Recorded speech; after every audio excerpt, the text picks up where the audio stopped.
spoštovani obiskovalke in obiskovalci, avtor Borut Gombač, založnik, izdajatelj, gospod Dušan Hedl, lep pozdrav v Univerzitetni knjižnici Maribor v tednu slovenskega kulturnega praznika. V sklopu zasedanj s knjigami bomo danes priča predstavitvi esejističnega prvenca Govori, pesnika, dramatika in knjižničarja Boruta Gombača, ki je šel v zbirki Frontier, ki jo izdaja Kulturni center Maribor. Če je koncentracija govorov na enem mestu dokaj ustaljena praksa, je njihova razčlemba v tej knjigi posebnost. Že obstoječa in delno že objavljena besedila je avtor razstavil in sestavil tako, da so se izpisali 4 tematski sklopi. Kako govori poezija, kako govorijo radijske igre, kako govori mladinska književnost in kako govorijo knjige z bogato notranjo dramaturgijo. V sprednji besedi je Petra Vidali zapisala: nova struktura je izpostavila ponavljajoča se mesta, jih izostrila in osvetlila za vseh kotov. Pokazala je raznolikost, a tudi povezanost in celovitost. Kar Borut Gombač piše, počne in kar o tem govori, je neločljivo. Zdaj pa prosim prisluhnemo Borutu in glasbeni spremljavi Marka Groblerja. Hvala lepa. Aha, vabim k mikrofonu gospoda Dušana. Saj je gitar zelo. Ja, spoštovani, pri založbi knjig Kulturni center Maribor je vedno praznik, kadar izide nova knjiga. Še posebej velik praznik pa je, če izide knjiga hišnega avtorja. Vse Borut te lahko verjetno tako obravnavamo. Pri naši založbi nam je nekako interes, da skupaj rastemo založba in avtorice in avtori. In z Borutom lahko rečemo, da smo že od mladih let, pa zdaj do nižjih srednjih let rastemo uspešno skupaj. No, to ima tudi, da so avtorice in avtori izdajajo redno pri eni založbi, da smo si zvesti, ima tudi praktične razloge. Kajti prihajamo po 35 letih rednega izdajanja knjig, prihajamo v obdobje, ko bomo počasi začeli izdajati zbrana dela, poglobljene literarno-zgodovinske študije, seveda našim zvestim avtorjem in pa tako naprej. V glavnem, Borut je v zadnjih 2 mesecih založniško pri nas zelo aktiven. Najprej bi predstavil koledar in pravzaprav 2 verzije koledarja, en je tam z starimi slikami Maribora in pa z novimi, kjer je Borut upesnil znamenitosti Maribora. Tokrat prvih 12, prihajajo pa za leto 25, 26, naslednjih 12 in tako naprej. Kot slišim, iz knjigarn je ta koledar pravi hit. Zdaj pa še mogoče ena mala pozornost in spet en novi založniški projekt naše založbe, bi vam predstavil tukaj našim zvestim avtorjem, rednim hišnim avtorjem bomo pričeli izdajati en takšen plakat, popartistično fotko po, recimo, zahodno-vzhodnem tudi že vzoru. Za fotografijo se lahko zahvalimo Maji Mekina, za dizajn Petro Dobajo in seveda najlepša hvala vsem, da ste pripravili ta lep večer. Uživajte. Vsem najlepša hvala iz knjižnice. Vlasta, gospod direktorca. Izvolite. Ja, seveda. Štand je danes odprt, knjige so po izredno znižanih cenah. Danes kdo bo kupil 2 knjigi, dobi eno zastonj, ampak to naj ne bo razprodaja. Najprej seveda pozdrav vsem in hvala, da ste prišli v tako velikem številu. Ko mi je Dušan pred meseci prinesel, oziroma pred tedni prinesel prvi izvod tele knjige, sem jo tako dal na knjižnični pult in je prišel mimo moj sodelavec in je rekel: "O, Borut Gombač govori." Tako da nekaj podobnega je bilo, ne vem, če se spomnite, tudi z Rokerji bojajo pesnike, o njih mimogrede tudi nekaj govorim v tej knjigi. Ko ena gospa videla plakat, je rekla: "Kaj pa to, Rokerji pojejo pesnike?" No, ko smo že pri naslovu, Pravzaprav se je z tem naslovom govori vse skupaj začelo. Z Dušanom sva sedela na kavi, ne vem kaj, o čem smo se natančno pogovarjali, pa sem citiral, sem rekel, to pa sem uporabil v nekem govoru in Dušan je takoj skočil. Rekel, ops, govori, to pa je naslov knjige, ki jih boš ti izdal. Meni naslov ni bil všeč, moram priznati najprej, ampak sem se rekel, naj bo, ko bom prišel domov, si bom že zmislil nekaj bolj pametnega. Ampak kasneje sem pa pravzaprav ugotovil, da ta koren govori lahko zajame marsikaj, lahko so to pogovori, nagovori, predgovori, razgovori in razni govori in sem se pravzaprav na to stvar nekako navadil. Zdaj pa, to je v bistvu en razlog, da sem se odločil za to. Drugi razlog je pa bil, jaz že nekaj let v svoji literaturi pišem tudi razne scenarije, predvsem za otvoritev dnevov knjige, kakšne govore, kakšen dnevnik sem kje napisal, pa nekaj intervjujev sem dal. In po kakšnem takem scenariju na govoru je ponovadi nekdo prišel k meni, največkrat je bila to, mislim, da sem prej to videl, Zora Jurič, in rekla, če lahko pošljem ta govor, pa mislim, da je tudi Darka Tancerjeva enkrat tak prišla. In sta me ponovadi rekla, no pa zakaj ne bi ti enkrat to zbral, in jaz sem rekel, se bom, ampak leta so minevala, dokler mi je ena kavica vsega odločila. Tretji razlog je pa se skriva v moji pisalni mizi, v kupih papirja, ki so se grmadili vsa ta leta, v raznih fajlih, kaosu teh podob, sem pravzaprav začutil eno priložnost to malo urediti. In sem si rekel, no ja, se stvar ne bo tako težka, zberem te scenarije, zberem eseje, zberem kolumne, malo intervjuva in to bo to. Prvi problem je bil ta, da je veliko stvari izginilo, ker te novi mediji sploh niso tako trajni, kot smo mislili, da so. Torej, veliko je bilo na nekih disketah, ki jih zdaj ne moreš več odpreti. Nekaj je bilo na ključkih, ki sem jih skozi nosil v žepu in so se potem pokvarili. Nekaj pa je tako drugače izginilo in potem se je začela ena tako iskanje tega. Ene stvari se mora celo prepisati. Dobro, da sem knjižice in imam dosti revij pri sebi, se mora celo ročno prepisati. Nekaj stvari sem našel na nekih mailih. Skratka, ko sem to začel zbirati, se je stvar večala in vse skupaj je prišlo okrog 900 strani. Pa kdo je to napisal? Ampak potem sem se zavedal, da pravzaprav tisti prvi zapis je iz leta 80, nekje tam 80-ih let, 80-ih od začetka in da je pravzaprav pol stoletja minilo, tako da pravzaprav nisem bil tako ploden, ampak se je pač enostavno nabralo.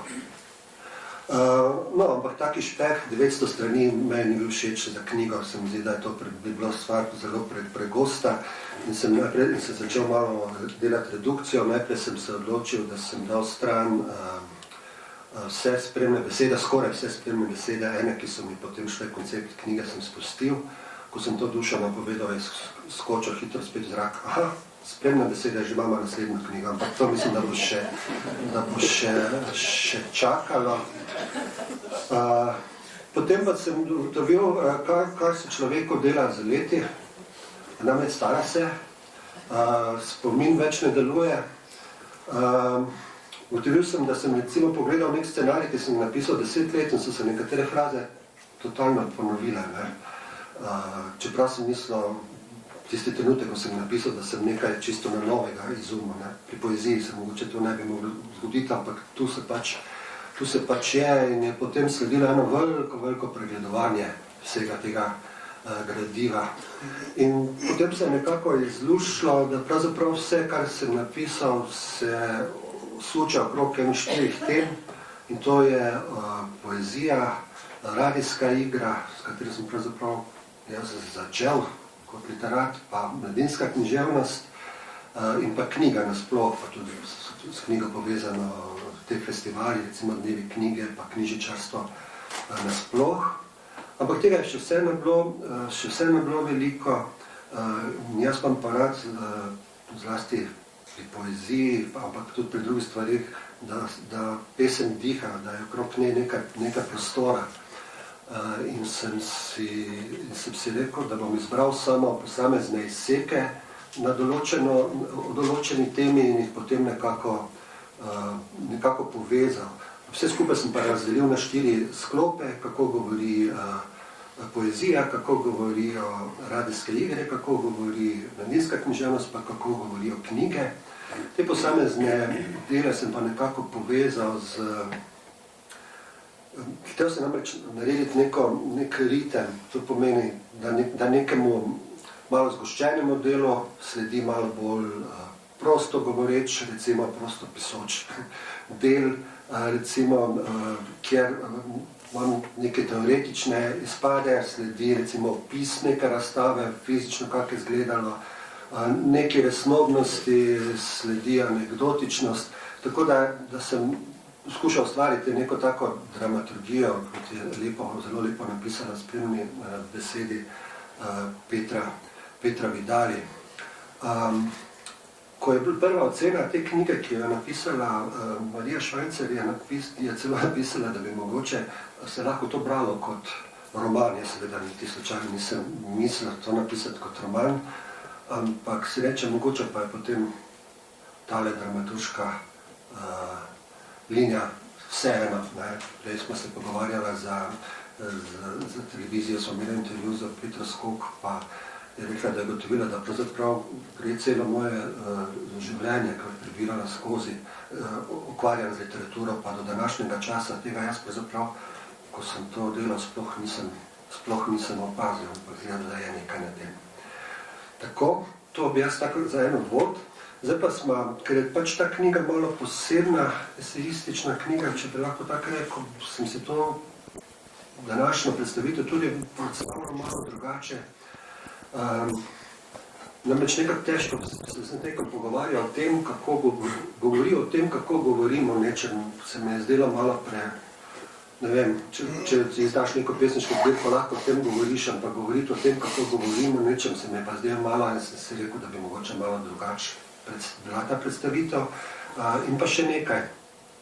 V tej knjigi omenim razne stvari, ki so vplivali na moj pogled na svet in na mojo literaturo. Omenim recimo okolje, ker sem živel, torej predmestje, košake, družino, ožjo. Potem omenim recimo glasbo, ki je zelo vplivala. Omenim celo šah, ki sem ga nekaj časa zelo intenzivno igral. Pozabil sem pa na neko stvar, ki je bila zelo važna in je pravzaprav v knjigi ni. Nekje omenim edino, ko govorimo o razstavi Ivana Dvoršaka, mogoče omenim fotografijo, ampak jaz sem v bistvu že od osnovne šole zelo zgodaj, zelo rad fotografiral. In to je pravzaprav zelo pomembno, ker še zdaj, ko hodim po svetu, gledam z fotografskim, se osredotočam na nekaj detalje. Pri šolskem tem fotokrožku je učiteljica sicer bila, sem se zmeraj zmrdovala nad mano prvič, da ni tehnično stvar, imel sem nek star fotoaparat, Bereto stara, da tehnično stvari niso dobro, da je kompozicija malo nenavadna, ampak za čuda, kadarkoli smo ga poslali na kakšne tečaje, ponavadi bila ravno moja izbrana kot nagrajena in obetala se mi je karijera, namreč skoraj bi postal predsednik šolskega krožka, fotokrožka, ampak se zadeva klavrno končala, ker sem se tik pred eno razstavo, ko smo v Temnici ravno razvijali film, naslovil na stikalo in prižgal luč, ne vem, če se film razvija in se prižge luč, takrat se je uničilo okrog 50 fotografij, večinoma od drugih, ne samo moje bi še nekaj šlo. Tako da se je tako končala moja fotografska karijera, ampak jaz še vedno rad slikam. Zdaj tukaj boste videli slike, prej sem videl, da je tu Maja Šivec, lepo prosim ne imati to kot profesionalne slike, ampak nek moj pogled, skozi katerega tudi pa zapravo moja poezija nastaja. Pa še ena stvar, če sem to knjigo zelo tako koncipiral, da zelo natančno sestavil, sem fotografije, ki bo zdaj projicirane, poleg tekstov pa poleg branja, dobesedno nametal. Čeprav nekatere stvari so prišle zelo zanimive kombinacije, ampak to je v bistvu stvar naključja. Tako da prosim, da to ne jemljete kot neke profesionalne fotke, ampak samo neka pot, ker jaz ponovadi začnem pisati skozi neki detajl in te fotke se pravzaprav ravno osredotočajo glede okrog detalja. Ampak tudi luknje na asfaltu, rezek vonj po čemažu, gnoju in odmrznjenih, znova nevarno odprtih ranah, ima tudi takšno ali drugačno slavljene poezije dve plati. Seveda gre preko slej za dobrodošel način popularizacije, vendar lahko le ta pogosto zaradi svojega mlahavega repolečja, ki z rožicami zamegljuje ostrino in s tem avtentičnost pogleda, deluje tudi kontradiktorno, oziroma v nasprotju s samim jedrom poezije. Dobra poezija je pač strukturirana tako, da lahko ena sama napačna beseda sesuje. Gre za notranjo dinamičnost, ki ne prinaša ne zunanjih posploševanj, ne toge sistematizacije.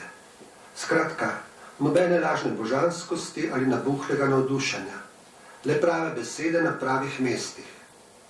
Neskončna pozornost in do skrajnosti izbrušena prozornost, skozi katero vidimo, otipamo, rekonstruiramo in ponovno konstruiramo svet, ki nas obdaja v vsej svoji kaleidoskopski lepoti, krutosti, omejenosti in presežnosti hkrati.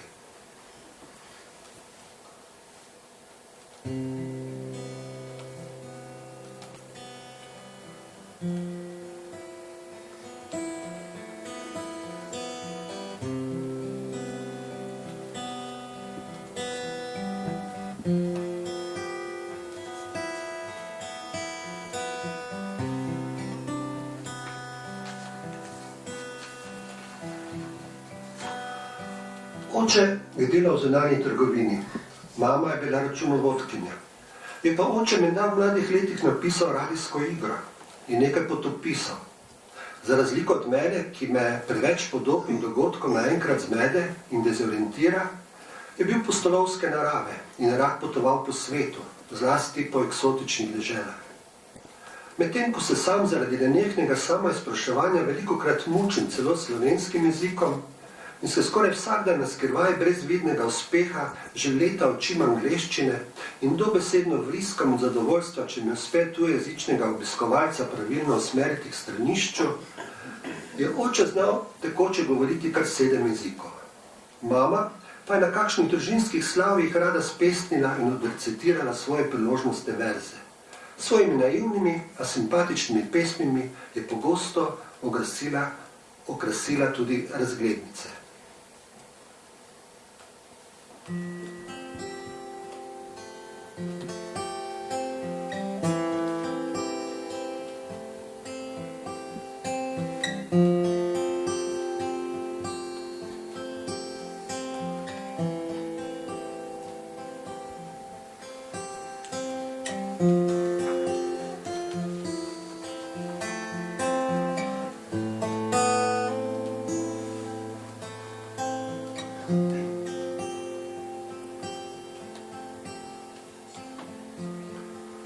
Ko v debatah izčistim svoje mnenje, so sogovorniki pogosto že pri drugih temah. V času svojega ukvarjanja z glasbo sem imel velike težave, ker iste skladbe nisem nikoli zmogel zaigrati še enkrat popolnoma enako. Tudi moja pisava, mislim dobesedno grafološko, se nikako ne more ustaliti in sili na vse strani hkrati. Moj podpis je vsakič nekoliko drugačen. Skratka, filigranskost moje poezije je morda moja druga stran, povsem logičen izhod.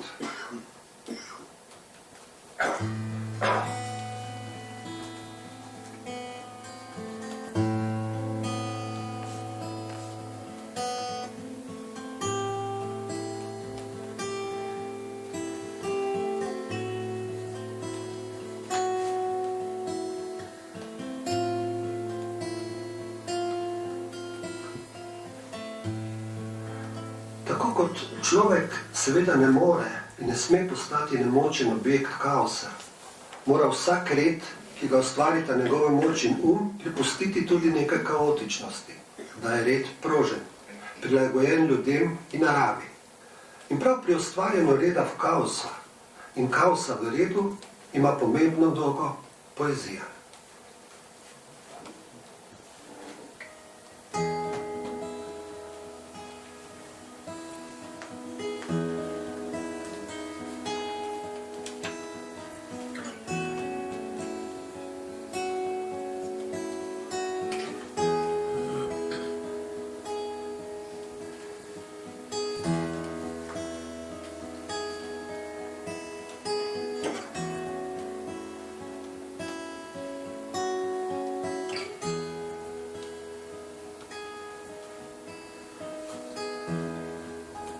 Čeprav skoraj vsak dan nekaj brkljam okoli svojih literarnih osnutkov in se počutim zelo slabo, če tega ne počnem, večino mojega življenja sestavlja obdobja, ko mi nikako ne uspe napisati kaj tehtnega. Zelo pogosto so tu tudi jutra, ko presenečen in rahlo obupan ugotavljam, da je to, kar sem nakracal dan prej, obupno slabo.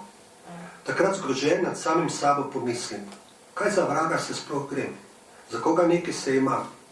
Zato ni nič nenavadnega, da mi poimenovanje umetnik ali pesnik največkrat delujeta pompozno, visoko leteče in mi gresta le stežka z jezika.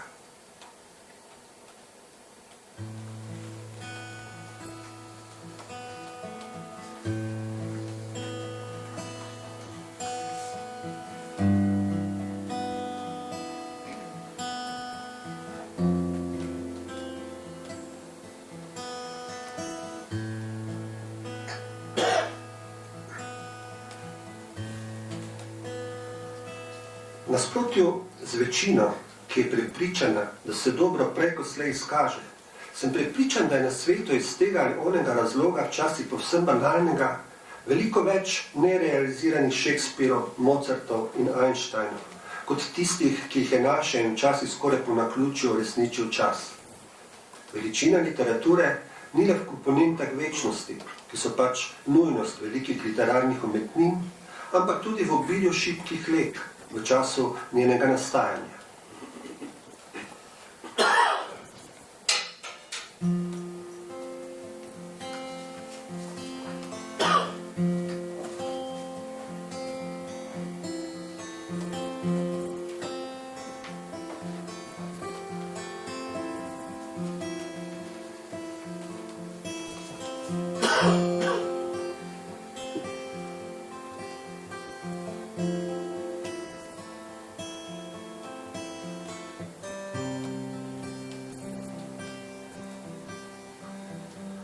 Prve pesmi nikoli ne vključim zbirko, se gre le za osnutek, za nekaj, kar morda vsaj nedalec spominja na snežinko iz odlomka pesmi v prozi vse bolj na gosto iz zbirke Prehod.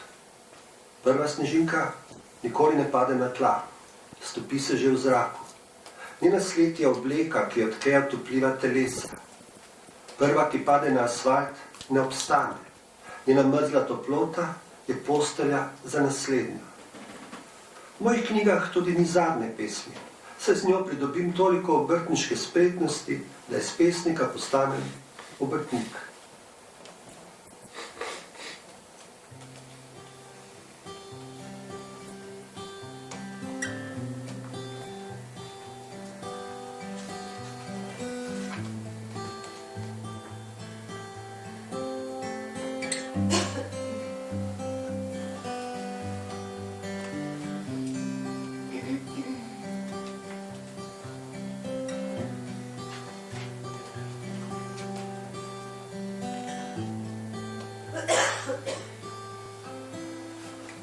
Smo pa v kletne prostore starega košaškega vrtca veselo zahajali košaški rokerji. Stavba je bila namreč v tistem času spremenjena v prostore krajevne skupnosti. Sam sem bil basist, pevec in pisec besedil svetovno znane zasedbe Zelena kobila, katere največji koncert v pritličju vrtca s 7 poslušalci, v glavnem prijatelji, je še dolgo odmeval. Pravzaprav je bilo poslušalcev 8, saj je tik pred koncem koncerta zelo oddaljene počehovske kmetije prikrasal še gospod Franca. Citiram njegovo legendarno izjavo. A špilate? Jaz sem pa mislil, da kravi drot vun zriti vleče.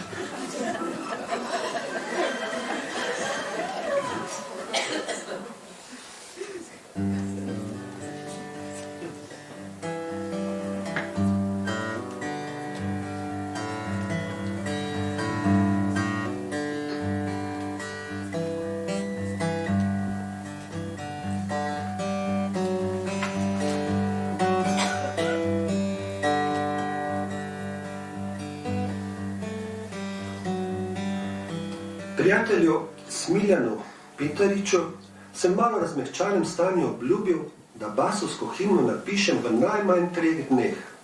In res, čez dobre 3 mesece je bila oda basom napisana. Preštudiral sem ne le veliko glasbene literature, ampak tudi kar nekaj fizikalnih knjig in člankov o akustičnih lastnosti basovskih tonov, recimo o basovskem zamiku. Na moje veliko veselje je bila oda v basovski skupnosti odlično sprejeta. Z velikim občutkom jo je oglasbil Andrej Makote. Kmalu je bila prevedena tudi v angleški in latinski jezik. Saj veš, človek je vesel dobrih kritik, nominacij, nagrad. Toda trenutka, ko sem v okviru festivala Europa Cantat na premierni predstavitvi ode basom sedel na balkonu nabito polne dvorane Slovenske filharmonije in so na stolih okoli mene pevci in poslušalci vse Evrope po 3. bisu družno prepevali njeno latinsko različico, ter občutka kasneje, ko so samo za mene izbrani basi zapeli se še v bližnjem pubu, ne zamenjam za nobeno nagrado.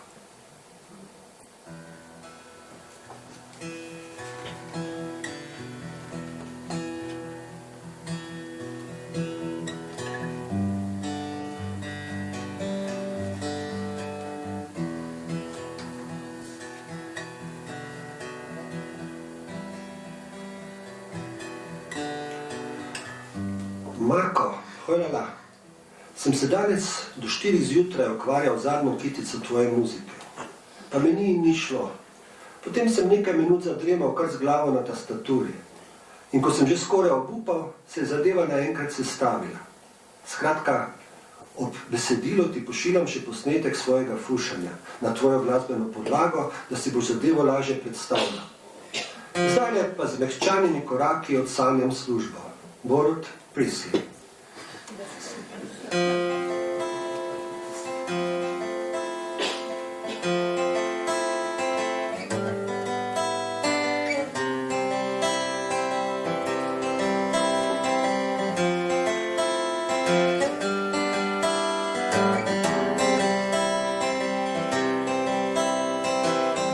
Danes jate ptice letijo vase, svojih prsih širijo nebo. Skrito prhutanje kril dviga v pesem planet. Težke zapletene misli preglaša ples besed. Taka nima mej, dviga se visoko, zračen je in mlad. Prihodnost spreminja v vonj cvetočih rož. Dihajmo čas s pljuči neba. Svet je prostran, svetel od sam. Danes vsak korak ustvari cesto, pot, ki vodi iz globin navzgor. Sonce vzhaja iz očes in ožarja ljudi. Vojne lakoto v prazen nič razprši. Taka nima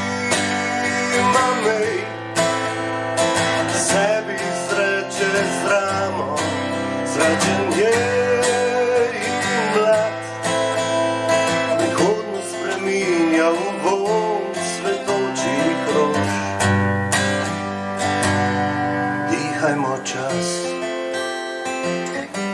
z pljuči neba. Svet je prostran, svetel od sanj.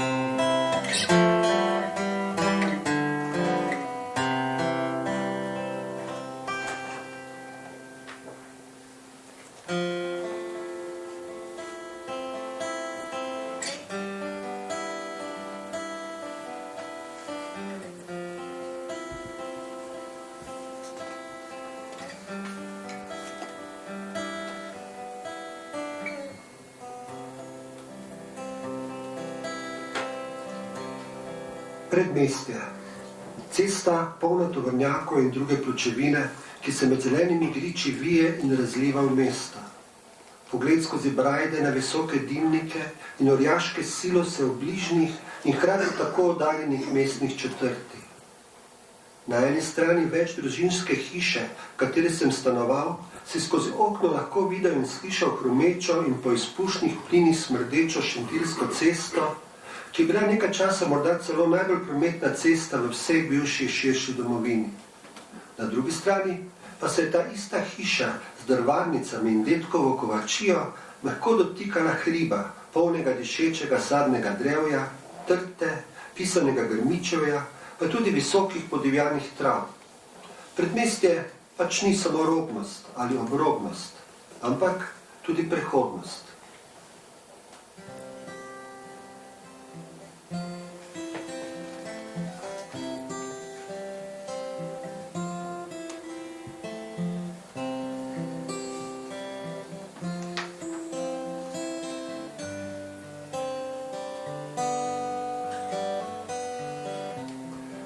Po uspešnem in odlično obiskanem nastopu na Čušekovi domačiji v Dornavi me je župan občine ovenčal z venčkom čebule oziroma luka. Dornava je seveda eno od središč lukarije z najboljšo čebulo daleč naokoli. Zato sem bil darila, kakšnega si svojo poezijo do tistega dne še nisem nikoli prislužil, res zelo vesel. Ker pa na nastope vzamem veliko knjig in sem imel svoj nahrbtnik že tako ali tako prepoln, mi ni preostalo drugega, kot da sem se ob vrnitvi na Ptuj in pozneje hotel na začudenje in veselje mimoidočih ponosno nosil svoj razkošen venec čebule kar okoli vrtu.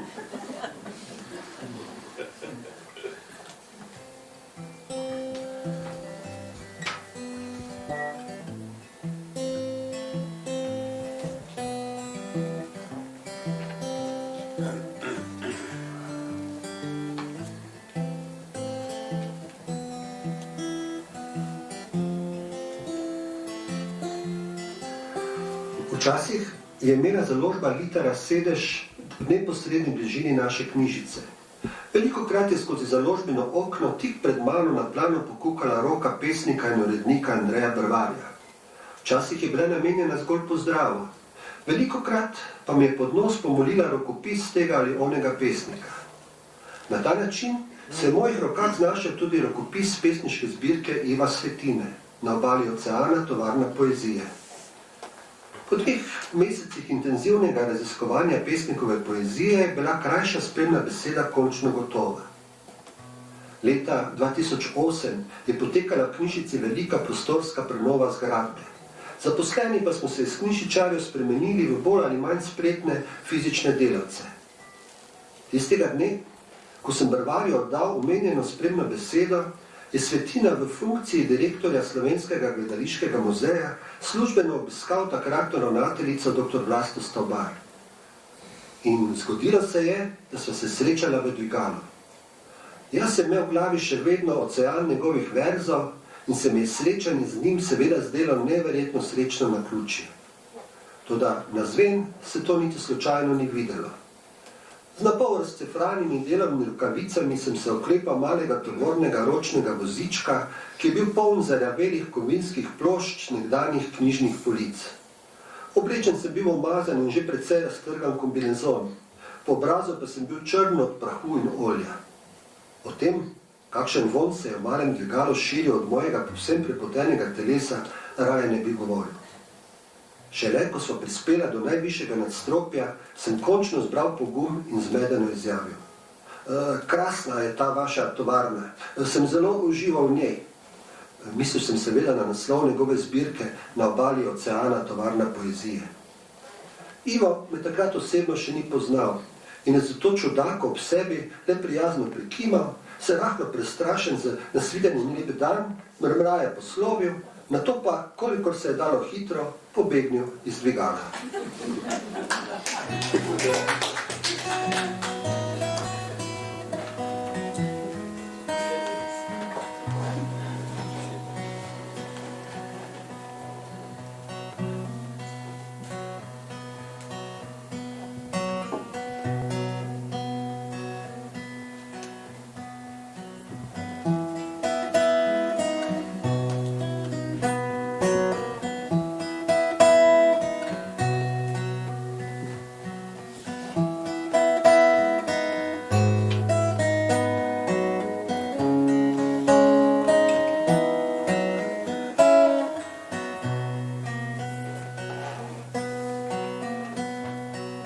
Bloki na vzhodu, rdeč trenas žal, sonce ugaša nočne svetilke, a ta, kar odklepa svoj majhen lokal, pred banko zaspano kadijo snažilke.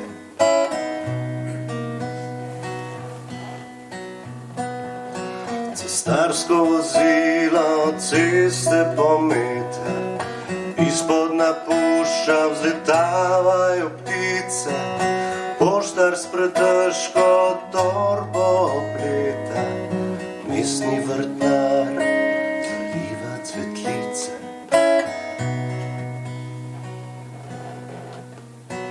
Od večera do jutra vije se cesta, po njej sva odšla s prihodom noči. Hodila sva vse ulice mesta, objeta v sanjah spečih ljudi.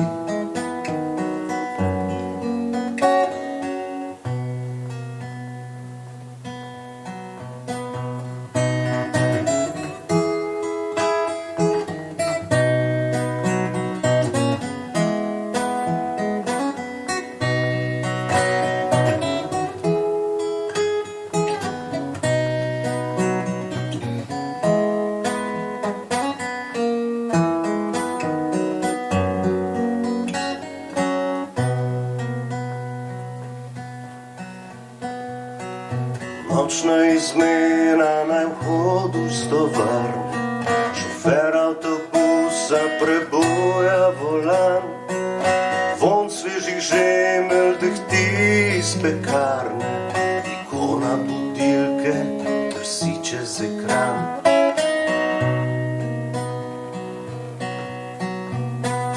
Prepotene rjuhe in skuštrane glave, skotličkov in vroče skodelice mleka in kave, obraz se v zrcalu še ne prepozna. Od večera do jutra vije se cesta, po njej sva odšla s prihodom noči. Prehodila sva vse ulice mesta, objeta v sanjah nespečih ljudi.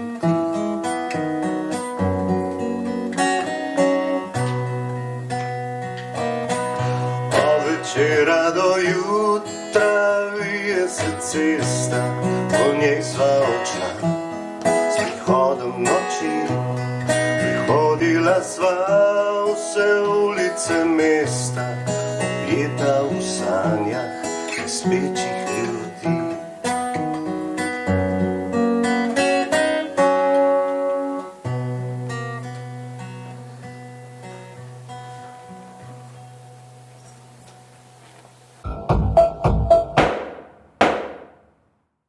Igra je bila že od otroštva ena izmed mojih velikih ljubezni. Ne samo zaradi vesolja svetov, ki so se skrivali v tistih starih orjaških radijih z velikanskimi okroglimi gumbi in lesenimi ohišji, ampak ker sem kljub temu, ali morda ravno zaradi tega, ker sem imel kot otrok kronično vnetje srednjega ušesa, ves čas zelo pletanjeno prisluškoval glasovom in zvokom. Ne samo tistim okoli sebe, ampak tudi onim v sebi. Ker so me ušesa bolela zelo pogosto, sem značilno šumenje, nekakšno zvočno sevanje, o pošestnem vnetju, preprosto obrnil sebi v prid. Sprejemal sem ga kot glasbo, kot zvoka iz vesolja, kot šumenje morja.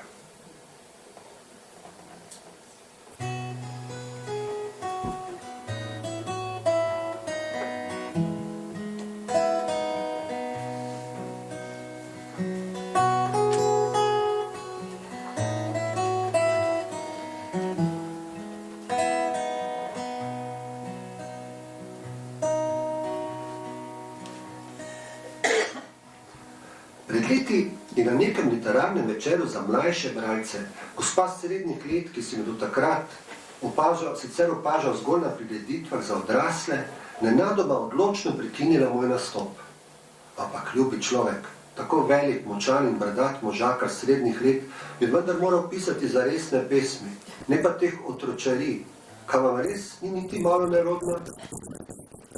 Ker me je presenetila, predvsem pa zato, ker sem kljub velikosti, moči, brade in srednjim letom tiste vrste počasi misleči tip, ki na nepričakovana vprašanja praviloma nima preveč pametnih, bliskovitih odgovorov, se namesto, da bi izustil kaj bistroumnega ali vsaj duhovitega, le zmedeno zajeclal, da me ni sram in nadaljeval z branjem.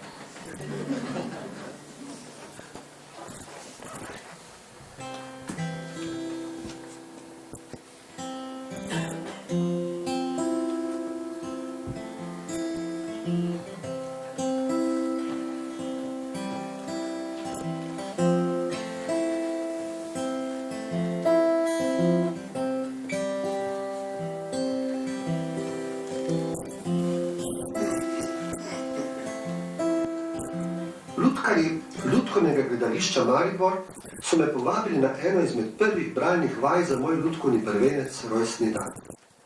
Že ko sem se z veliko tremo v želodcu približeval sobici, v kateri je potekala vaja, sem v svoje zadovoljstvo lahko slišal, s kakšnim zanosom igralci prepevajo enega izmed mojih songov. In tudi sam sprejem je bil res prisrčen in poln čestitk. Dobesedno lebdel sem v oblakih zadovoljstva. Posebej takrat, ko mi je eden izmed starejših in najbolj izkušenih lutkarjev segel v roko z besedami. Čestitam, dečko, napisal si izvrsten tekst. Toda, kar je sledilo, me je kmalu z vso težo pribilo na realna tla. Nikaj, odličen pisec si, ampak če ne zameriš o tem, kako se napiše lutkovna igra, nimaš pojma. Svojo roko je pred mojimi široko odprtimi očmi spretno spremenil v lutko in mi zadevo nadzorno ponazoril z odlomkom iz besedil. Seveda, v trenutku sem razumel. Napisal sem absolutno preveč besed. Gostobesednost lahko namreč lutko povsem ohromi in zaduši vse njene mnogovrstne možnosti in kvalitete.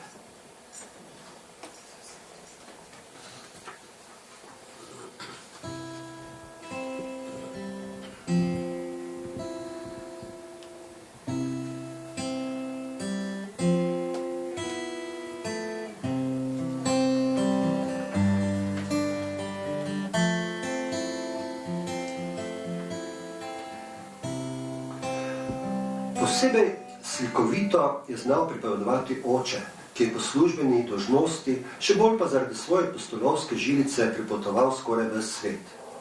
Čeprav sem nekatere zgodbe, polne eksotičnih prizorov, slišal že tolikokrat, da sem ga popravil, če jih je v žaru pripovedovanja kdaj za kanček spremenil, sem jih rad poslušal znova in znova.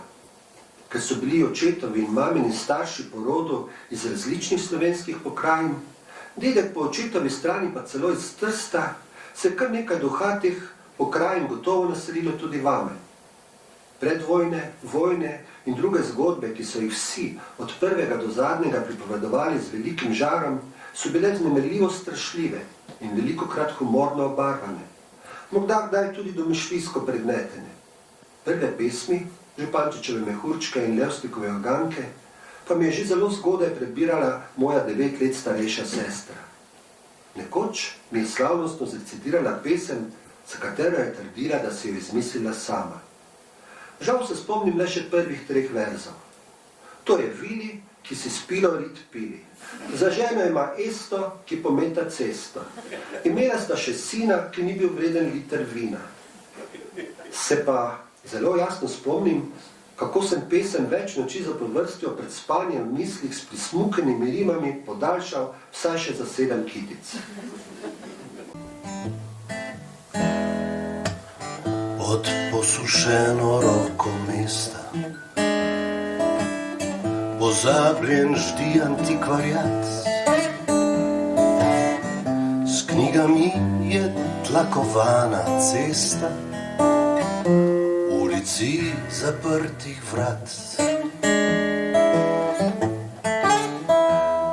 Brezčasnost prenatrpanih polic in vonja podpiranju besed.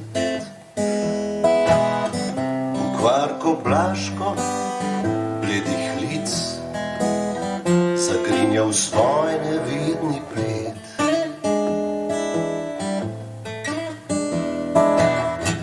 Senčna blaška sončno stopa med oguljene platnice. Knjige rastejo do stropa, stavki bočijo vrstice.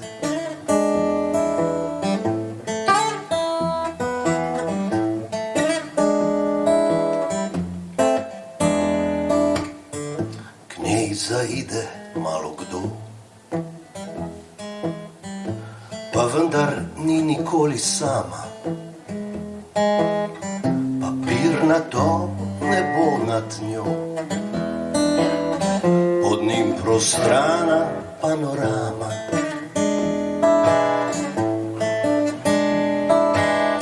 Samotne hiške in vasi, mesteca in velemesta, milijoni izmišljenih ljudi, med njimi ženin in nevesta.